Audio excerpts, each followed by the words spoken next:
Hello students, today we are going to study about the series of the function and their uniform convergence. Last time हमने sequences of functions किया था, जैसे हमने sequences of number किया था और उसे extend किया था series of numbers से, वैसे ही यहाँ पर भी functions अगर sequence में हैं, जैसे sequence of functions हमने define किया, तो उसी तरीके से हम develop करेंगे series of function. तो पहले कुछ definitions basic हमारे को clear होनी चाहिए.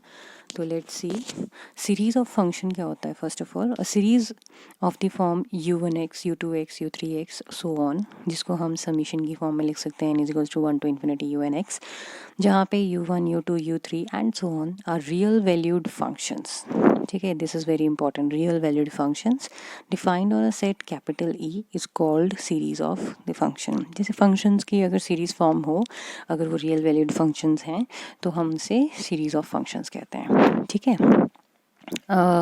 नेक्स्ट है हमारे पास sequence of partial sums of given series. कोई सीरीज है, उसके पार्शियल सम्स की सीक्वेंस, तो वो कैसे बनेगी. जैसे हमने वहाँ पे सीक्वेंस ऑफ पार्शियल सम्स किया था फॉर द नंबर्स, यहाँ पर हमारे पास फंक्शंस रहेंगे. तो यहाँ पर जैसे सीरीज़ है n is to 1 to infinity un(x), हम इसको u1 क्योंकि इन्फिनिटी था कहते हैं u1x u2x up to infinity जाएगा. Be series of function defined on a set capital E. Then the sequence fn(x) जो सीक्वेंस है, वेयर fn(x) हम जिसको डिफाइन कर सकते हैं u1x plus u2x plus un(x), मतलब nth तक अगर हम fn(x) में डाल रहे हैं, तो सीक्वेंस में आपके पास आएंगे. जैसे f1x होगा तो उसमें u1x आएगा, f2x होगा तो u1x प्लस u2x होगा, f3x होगा तो u1x u2x प्लस u3x. तो ये पार्शियल सम्स होते जाएंगे. और अगर हमारे पास nth तक है तो हम इसे लिखेंगे r is equals to 1 to n u(r)x for all n belongs to capital N. Natural numbers का सेट है, is called sequence of partial sums of the series n is equals to 1 to infinity un(x), क्योंकि इस infinite series का ये partial sum होगा. And fn(x) is called nth partial sum. अगर first है तो फर्स्ट पार्शियल सम, दो आ रही हैं तो सेकंड पार्शियल सम, जैसे आपके पास नंबर्स में था. नेक्स्ट है हमारे पास uniform convergence of the series of the function. अब यूनिफॉर्म कन्वर्जेंस क्या होगी सीरीज ऑफ फंक्शन. जैसे हमने पढ़ी है uniform convergence of numbers of the series of the numbers, तो वैसे ही यहाँ पे हमारे पास आ जाएगा the series n1 to infinity un(x) is said to be converge uniformly on the set capital E if the sequence ये वाली where fn(x) is a partial sum, है ना, v1 u2 up to un(x) for all n belongs to capital N converges uniformly on capital E. And limiting function of sequence fn(x) is called the sum function of the given series. ये इसका sum function होगा. Again very important, a series of the function series fn converges uniformly to f, मतलब fx जो होता है आपका function, on capital E if every epsilon greater than 0 for all x belongs to capital E there exist a positive integer capital N such that for all x belongs to capital E. ये modulus, अभी ध्यान दीजिए कैसा modulus है, sequence है. ठीक है, f1 f2 f3 up to fn, ये आ गया माइनस फंक्शन जो लिमिट ऑफ द फंक्शन आ रही है, जो जैसे हमारे पास वहाँ पे नंबर्स में होता था, यहाँ पे आपके पास फंक्शंस में है. बस वही आपने माइनस लिमिट किया, less than epsilon for all n greater than equal to capital N.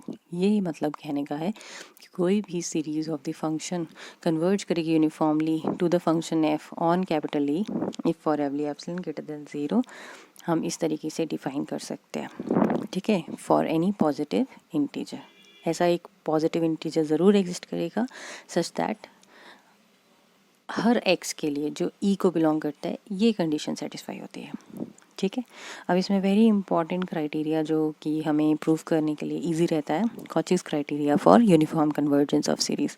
अब ये क्या कहता है, series of the function series fn defined on close interval a b. ठीक है, converges uniformly on close interval, मतलब कोई सीरीज ऑफ द फंक्शन है जिसमें जो कि डिफाइन है ए बी क्लोज इंटरवल पे, वो यूनिफॉर्मली कन्वर्ज करेगी.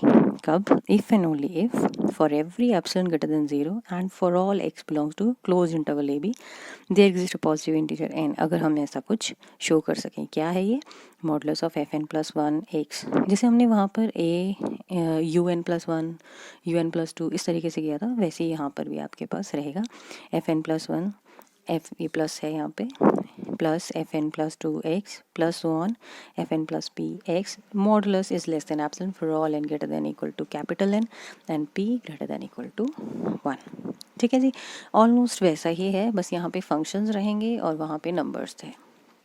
और या फिर हम इसे इस तरीके से लिख सकते हैं, modulus f m plus 1x plus f m plus 2x plus so on f n x is less than epsilon for all n m greater than equal to capital N. Now इसके ऊपर based हम questions कर लेते हैं कि series of functions को हम uniformly convergent कैसे शो कर सकते हैं, या अगर हो नहीं कैसे प्रूव कर सकते हैं, अगर नहीं है तो भी, अगर है तो भी. तो अगर हमारे पास कोई सीरीज, हम जैसे क्वेश्चन दिया हुआ है, show that the series x over 1 plus x square, और ये आपके सेकेंड टर्म है, ये थर्ड टर्म है, and so on plus so on यहाँ पे लिखा है, तो does not converge uniformly on this. इसका मतलब हम ये शो करेंगे कि ये कन्वर्ज नहीं करेगी यूनिफॉर्मली. तो हम कैसे करेंगे, the given series is this, लिख दिया.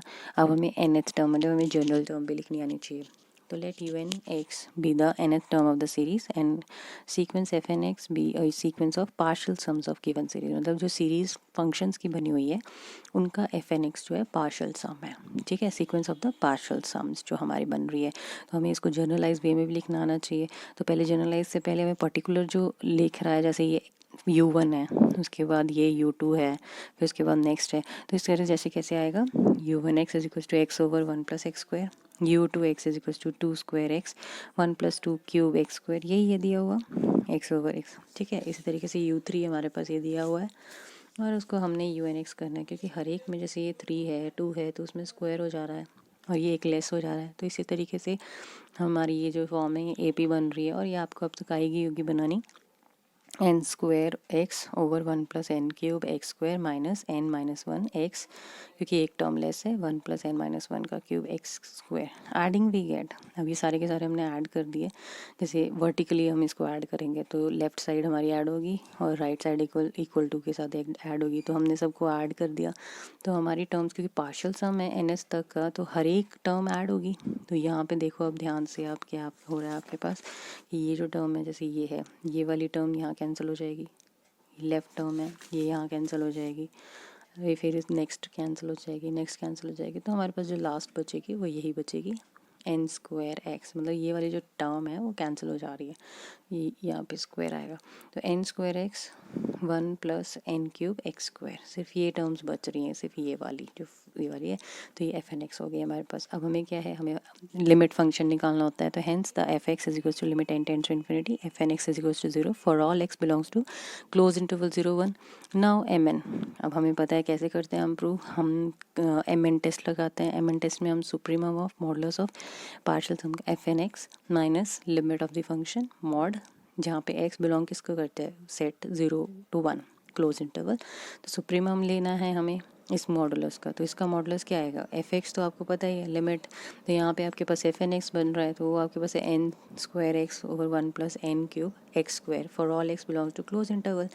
अब हम क्या करेंगे, हम x की कोई वैल्यू सब्स्टिट्यूट कर लेते हैं जो कि 0 और 1 के बीच में आती है. जैसे हमने यहाँ पे ले लिया x की वैल्यू को 1 over n raise to the power 3/2. ठीक है, या मतलब ये ले लिया हमने, तो x स्क्वायर में रखा तो ये 1/2 कैंसिल हो गया, ये मतलब ये 2 और 2 कैंसिल हो गया, तो यहाँ पे n क्यूब हो गया. जब हमने सिंप्लीफाई किया, बिकॉज इट इज़ भी ग्रेटर दैन इक्वल टू, क्योंकि ये सुप्रीमम है. ठीक है, तो हमारे पास लोएस्ट हमने लिमिट लिया, तो it is equal to √n/2 which tends to infinity. तो mn टेस्ट क्या कहता है, n टेंड्स टू इन्फिनिटी, हमारी जो mn है it should be tending to 0. पर क्योंकि ये जो mn है, ये जो इसकी लोअर लिमिट है, जो ऐसे ग्रेटर दैन इक्वल टू आ रहा है, ये टेंड्स टू इन्फिनिटी है, तो ये ऑटोमेटिकली इन्फिनिटी को करेगा, क्योंकि इससे लोअर सीक्वेंस जो है, जो हम an bn को कंपेयर करते थे, an सीक्वेंस और bn सीक्वेंस, तो ये हमारी bn सीक्वेंस होगी एक तरीके से. तो bn सीक्वेंस अगर इन्फिनिटी को डाइवर्ज करेगी तो हमारी mn भी ऑटोमेटिकली डाइवर्ज करेगी, because it is greater than और equal to. So mn does not tend to 0 as n tends to infinity. The series is non-uniformly convergent on close interval 0 1 by mn test. Again मैंने एक और example लिया है, जैसे test the uniform convergence of this series. इसमें nth आपको automatically लिखा हुआ है, तो nth को हमें मुश्किल नहीं होगी लिखने में. तो जैसे आपके पास 10 गिवन सीरीज़ है, ये nth टर्म है fn की, लेकिन हमें कौन सी टर्म लिखने होते हैं, हमें पार्शियल सम्स लिखने होता है. तो ये nth टर्म है हमारे पास सीरीज़ की, तो मतलब डायरेक्ट जनरल टर्म है, तो लेट हम मान के चलेंगे nth term of the series and f n x be the sequence of partial sums of the given series. ठीक है, तो हमारे पास यू एन तो ऑटोमेटिकली दी वन है, ये आ गई। यू वन हमने एन को 1 रखा, फिर एन को 2 रखा एंड सो ऑन लिख सकते हैं। नाउ एडिंग वी गेट, हमने वही लेफ्ट साइड पूरी ऐड कर दी तो पार्शियल सम एन टर्म्स का आ रहा है, तो यू वन से लेके यू एन तक सारी टर्म्स ऐड कर दी तो एफ एन एक्स बन गया। राइट हैंड साइड सारी ऐड कर दी, मतलब वर्टिकली ऐड कर दिया, तो हमारे पास ये टर्म्स बन गई। बिकॉज इसमें भी हमारे पास क्या हो रहा है, ये टर्म्स कैंसिल हो जा रही हैं। ठीक है, तो इसका मतलब हमारी लास्ट टर्म सिर्फ ये बचेगी और फर्स्ट टर्म ये वाली आ जाएगी, क्योंकि इसको कोई कैंसिल नहीं कर पा रहा है। तो हमारे पास जो पार्शियल सम बना वो एफ एन एक्स बना और फिर ये बन गया है। तो इसके बाद हमने क्या करना होता है, अगेन वही एफ एक्स निकालना होता है, लिमिट लेनी होती है। अब इसमें 2 केसेस बनेंगे, क्योंकि हमारे पास यहाँ पे एक्स बन रहा है। ठीक है, तो इस एक्स से हमें देखना है कि क्या हमारे पास कंडीशन रहती है। अगर एक्स 0 हो जाता है तो हमारे पास क्या बनता है, 0 - 0। तो इस तरीके से हमारे पास एक कंडीशन बन गई कि एक्स इक्वल टू 0 होगा, तो फंक्शन की जो लिमिट है वो 0 हो जा रही है। लेकिन जब 0 और 1 के बीच में होगा तो हमारे पास जो लिमिट बनेगी वो बन रही है x/1 + x²। सब्स्टिट्यूट करके देख लेंगे हम। ठीक है, तो हमारे पास आ गया अगर 0 से 1 के बीच में है। अब अगर ये तो डायरेक्ट हो गया 0, अब हमें इसको देखना है कि इसके बीच में लिमिट क्या बन रही है इस फंक्शन की, क्योंकि x भी तो है यहाँ पे। तो mn की वैल्यू आ जाएगी सुप्रीमम, वही डेफिनेशन लगा दी हमने mn के लिए। mn टेस्ट में सुप्रीमम निकाला, fn - fx, एफ वो 0 हो गया, लिमिट x टेंड्स टू 0। तो हमारे पास आ गई value n+1 x/1 + n+1² x। ठीक है, विच इज़ अगेन हमने यहाँ पे x की वैल्यू सब्स्टिट्यूट कर दी। तो हम लेते हैं let x is equals to n+1/n+1, ये ले लिया हमने, जो कि 0 और 1 के बीच में लाई करना चाहिए। 0 एक्सक्लूडेड है, 1 इंक्लूडेड है, क्योंकि अपर बाउंड क्लोज्ड है। तो यहाँ पे आपके पास क्या आ रहा है, जब हमने 1/n+1 लिखा तो इट इज़ ग्रेटर देन और इक्वल टू 1/2। ठीक है, तो इसका मतलब अगेन क्या हुआ कि ये term greater than equal to mn है। तो limit n tends to infinity mn doesn't tends to 0। ठीक है, वही चीज़ होगी, क्योंकि ये तो ग्रेटर देन हो गया, ये तो डिक्रीजिंग में जाना चाहिए था। तो as n tends to infinity also as n tends to infinity x tends to 0। ठीक है, तो ये तो दिख ही रहा है, क्योंकि x टेंड्स टू 0 ही हो रहा है ना यहाँ पे। ठीक है, so hence the series does not converge uniformly in close interval 0, 1 and 0 is the point of non uniform convergence. ठीक है, प्रैक्टिस करते रहिए, इससे ज़्यादा क्लियर होगा। नेक्स्ट हम एक और टेस्ट करेंगे, Weierstrass M test। ठीक है, तो a series, this series n1 to infinity unx of the function will converge uniformly। Weierstrass M test क्या कहता है, a series n1 to infinity unx of the function converge करेगा uniformly किसी भी set E पे if there exist a convergent series. अगर हम ऐसा शो करें कि कोई एक ऐसी कन्वर्जेंट सीरीज़ एग्जिस्ट करती है n1 to infinity mn, इसमें mn भी लिखा जा सकता है, मतलब n ये वो mn नहीं है, अलग से mn है। ऐसा सीरीज़ हम डिफाइन कर रहे हैं of the positive constants such that modulus of un(x) is less than equal to mn for all n and all x belongs to cavity. अगर हम ऐसा प्रूव कर सकें कि हमारे पास एक ऐसी mn है जो कि modulus un(x) less than equal to mn को सेटिस्फाई करता है, और ये सीरीज़ कैसी है, पॉजिटिव कॉन्स्टेंट्स के। तो लेट्स सी कैसे इसको हम प्रूव करेंगे। पहले Weierstrass M टेस्ट प्रूव करेंगे, क्योंकि ये कई बार एग्जाम्स में पूछी जा सकती है इसका प्रूफ। तो let us take the series n1 to infinity unx हमें कोई दी हुई है। Let there exist a convergent series, एक सीरीज़ हमारे पास एग्जिस्ट करती है, कन्वर्जेंट सीरीज़ है ये series mn of positive constant. किस तरीके से, such that modulus unx is less than equal to mn। ये हमने इक्वेशन 1 दे दिया। सिंस सीरीज़ mn कन्वर्ज करती है, क्योंकि हमें दिया हुआ है कि कन्वर्ज करे, हमें शो करना है कि unx भी कन्वर्ज करेगी बट ऑल्सो यूनिफॉर्मली। ठीक है, तो हमारे पास क्या है, mn कन्वर्ज करती है, तो इसका मतलब डेफिनेशन को सेटिस्फाई करेगी for given epsilon greater than 0। और ये सीरीज़ है, तो सीरीज़ की डेफिनेशन हमारे पास आ जाएगी mn+1 + mn+2 so on less than epsilon. क्योंकि पॉजिटिव कांस्टेंट इसलिए हमने मॉडुलस को हटा दिया है, क्योंकि सारे पॉजिटिव होंगे, तो पॉजिटिव ऑटोमेटिकली मॉडुलस लगाओ नहीं लगाओ एक ही बात है। तो यहाँ पे आ गया mn+mn+2 mn+p less than epsilon for all n greater than equal to p greater than equal to 0। तो now for n greater than equal to t and p greater than equal to 0, क्योंकि हमने t positive integer लिया है तो modulus un plus 1x plus un plus 2x ये सारा हमने लिख दिया, क्योंकि हमारे पास मॉडुलस में हम लिख सकते हैं इसको which is further less than equal to mod a plus b का फॉर्मूला लगा दिया। ये तो आपको पता ही है कि mod a plus b is less than equal to mod a plus mod b। ठीक है जी, ये होता है। तो इसका मतलब क्या है, हमारे पास ये लेस देन इक्वल टू हो गया। अब हर एक मॉडुलस जो है वो लेस देन mn है। ठीक है, तो हमारे पास mn आ गया, mn प्लस 1, इसके कॉरस्पॉन्डिंग mn प्लस 2, नेक्स्ट होता था mn प्लस 3 और यहाँ पे n प्लस b तक है, तो इसलिए mn प्लस p, जिसको हमने कैसे यूज़ किया है, फ्रॉम इक्वेशन 1 यूज़ किया है। तो अगर हमने ये सारा लिख दिया तो automatically it is less than epsilon, because हमें पता है कि इसका सम लेस देन एप्सिलॉन होता है, because mn is a series, is a convergent series. तो इसका मतलब क्या हुआ कि हमारे पास जो सीरीज़ un आ रही है वो कन्वर्ज यूनिफॉर्मली कर रही है, because the definition shows that modulus of un plus 1x plus un plus 2x and so on n plus p तक इज़ लेस देन और equal to epsilon, strictly less than epsilon हो गया ये। ठीक है, तो यहाँ पर आपके पास यूनिफॉर्मली कन्वर्ज, तो इसी को यूज़ करके हम क्वेश्चन कर लेते हैं। Test the uniform convergence of the series हमें दिया है 1/x² plus n x² plus nx। तो जैसे हमें यहाँ पे लिखा नहीं है तो हम यहाँ वेस्ट्रेस एम टेस्ट लगाएं चाहे mn टेस्ट लगाएं, इट्स अप टू यू। तो पहले देख लेते हैं ये वेस्ट्रेस एम टेस्ट कैसे लगाएंगे। तो गिवन सीरीज़ हमें जो दी हुई है वो हमारे पास हमने लिख ली होती है। तो सीरीज़ un(x) को लिख दिया, कंपेयर किया, मॉडुलस लिखा, मॉडुलस हमारे पास होता है लेस देन इक्वल टू, हमें ऐसी कोई सीरीज़ पॉजिटिव टर्म की निकालनी होती है, लिखनी होती है, जो कि इस तरीके से इस कंडीशन को सेटिस्फाई करे, un(x) mod less than equal to mn हो। तो हमने mn मतलब टर्म्स ऑफ n आए जैसे इसमें, तो यहाँ पर हम क्या करेंगे, हम यहाँ पे इसको 1/n² ले रहे हैं, तो ये हमारे पास क्या हो जाएगी, सीरीज़ 1/n² जो होगी वो mn की जगह काम करेगी।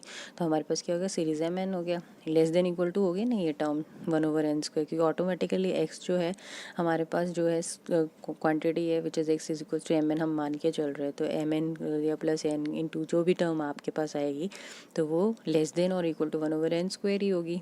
तो therefore and series mn is equal to series 1/n², जो कि कन्वर्जेंट है बाय पी टेस्ट हमने किए हुए हैं। Therefore by Weierstrass M test the series given series converges uniformly for all x। चलिए एक क्वेश्चन और कर लेते हैं वेस्ट्रेस एम टेस्ट का। To show that the series an x raised to power n over 1 plus x whole to the power 2n converges uniformly for all x belongs to capital if series an is absolutely convergent। हमें ये show करना है कि ये series converge करेगी uniformly अगर ये absolutely convergent है। ठीक है, तो हम कंसिडर कर लेते हैं सबसे पहले, क्योंकि ये an की बात तो हो नहीं रही हमारे पास, ये let's see xn over 1 plus x raised to power 2n इसका क्या बिहेवियर है। तो उसको बिहेवियर को चेक करने के लिए हमने पहले इसको कंसिडर कर लिया, ये कोई फंक्शन ले लिया x का, ठीक है, और n का।